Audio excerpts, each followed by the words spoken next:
গল্প সততাই একমাত্র মূলধন। ছোট্ট বন্ধুরা, আজ আমি তোমাদের একটা সৎ রাজার গল্প শোনাব।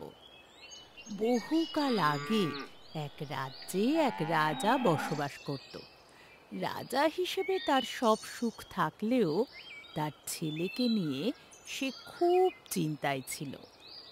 সেই রাজা কিভাবে তার ছেলেকে সৎপথে ফিরিয়ে আনে, সেই গল্পই আজ আমি তোমাদের শোনাবো। হুন হুনা রে হুন হুনা, হুন হুনা রে হুন হুনা, হুন হুনা রে হুন হুনা। প্রণাম নেবেন মহাপ্রভু। রাজেন, তুমি দীর্ঘজীবী হও। হে প্রভু, আপনি তো সবকিছুই জানেন। আপনি নিশ্চিত বুঝতে পারছেন যে আমি আপনার কাছে কেন এসেছি। আপনি আমার কষ্ট জানেন। হ্যাঁ রাজা, তোমার কষ্টের কারণ হচ্ছে তোমার ছেলে। আপনি একদম ঠিক বলেছেন প্রভু। দয়া করে আমাকে একটা উপায় বলুন, যাতে আমার ছেলে সঠিক পথে ফিরে আসে এবং আমি রাজা হিসেবে আমার লক্ষ্য পূরণ করতে পারি। হে রাজা, আগামীকাল তোমার ছেলেকে পাঠাও। ভগবান নিশ্চয়ই এর একটা উপায় দেখিয়ে দেবেন।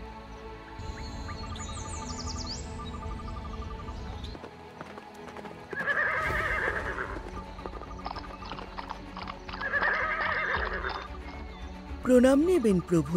দীর্ঘজীবী হও যুবরাজ। এসো যুবরাজ, এসো। আপনি কেন ডেকেছেন? আমি তোমাকে সবকিছু বলবো। প্রথমে তুমি এখানে বসো। আমার দেরি হয়ে যাবে, আপনি একটু তাড়াতাড়ি যদি বলেন আমার সুবিধে হয়। যুবরাজ, আমি বেশি সময় নেব না। দয়া করে বাগান থেকে একটা গোলাপ ফুল নিয়ে এসো। শুধু এইটুকুর জন্য উনি আমাকে ডেকেছেন? আচ্ছা।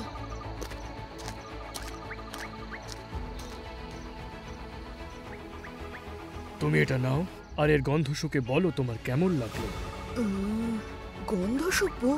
সবাই জানে এটা গোলাপ, আর গোলাপের গন্ধ সুন্দর। এতে শোকার কি আছে? এটা যখন গোলাপ, তখন গোলাপের গন্ধই হবে। যুবরাজ, তুমি যদি তোমার বাড়িতে এই ফুলটা নিয়ে যাও আর গুড়ের পাত্রের মধ্যে রেখে দাও, তাহলে এর সাথে ঠিক কি কি ঘটতে পারে বলো। কি আর হবে?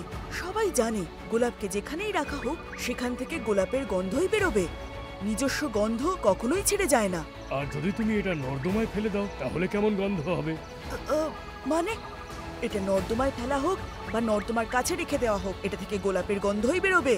সেটাই তো আমি তোমায় বোঝাবার চেষ্টা করছি যুবরাজ। গোলাপের মতো হও, এটা কোনো ব্যাপারই নয়। মানুষের সাথে ভালো ব্যবহার করো, অন্য মানুষদের প্ররোচনায় পা দিও না। এর মানে কি প্রভু? যুবরাজ, তুমি অসৎ ব্যক্তিদের সাথে মেলামেশা করো, তবে তুমি তোমার ভালো চিন্তা ভাবনাটা কখনো বদলে ফেলার চেষ্টাই করো না। তোমার ভালো চরিত্রটা সব সময় বজায় রাখার চেষ্টা করো এবং সমাজের থেকে ভালো জিনিসটা গ্রহণ করতে শেখো, তাহলেই তোমার লক্ষ্য পূরণ হবে। আমি বুঝতে পেরেছি প্রভু, আপনার দেখানো পথই আমি অনুসরণ করব। তাহলে বাচ্চারা, তোমরা এই গল্পটা থেকে কি শিক্ষা পেলে? লোক যদি তোমাকে অভদ্র বলে, তবে তোমার শিক্ষা, আভিজাত্য আর অর্থের কোনো মূল্যই রইল না।